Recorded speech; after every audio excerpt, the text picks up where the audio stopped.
શા માટે અમે અમારા બચત કરેલા પૈસા ઇન્સ્યોરન્સમાં રોકીએ? શું ફાયદો થશે? પૈસા છે ક્યારે જતા રહે તે નક્કી નહીં, પણ એવી કોઈ સારી જગ્યાએ તમે ઇન્વેસ્ટ કરેલું હશે તો કાલ સવારે તમારે અને તમારા ફેમિલીને કોઈના ઉપર નિર્ભર રહેવું નહીં. હું ફૂલ ટાઈમ એજન્ટ છું, એની પાસેથી ઇન્સ્યોરન્સ લઉં કે મારા રિલેટિવ છે કે સવારથી સાંજ સુધી ફર્નિચરનું કામ કરે છે, સાંજે ઇન્સ્યોરન્સનું કામ કરે છે, તો એની પાસેથી પોલિસી લઉં? જે વસ્તુની ઇન્સ્ટન્ટ જરૂર છે, સમજો કે એક્સિડન્ટ થયું છે, એ ટાઈમ પર કસ્ટમરને નથી ખબર કે મારે કઈ હોસ્પિટલમાં જવું છે. હોઈ શકે જે પાર્ટ ટાઈમ એજન્ટ છે તે તમારો ફોન રિસીવ ના પણ કરે. રિસેન્ટલી કોઈ એક બે સારા પ્લાન નવા લોન્ચ થયા હોય તો? આ એક એવો પ્લાન છે કે જેમાં તમારે 10 લાખ રૂપિયા રોકવાના છે અને 10 લાખ રૂપિયા તમારે 12 વર્ષ માટે રોકવાના.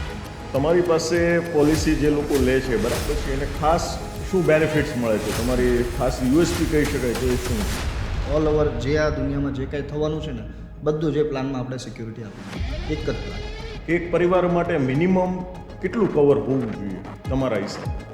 એક પરિવાર માટે મિનિમમ 1 કરોડનું ઓછામાં ઓછું કવર અત્યારના પ્રમાણે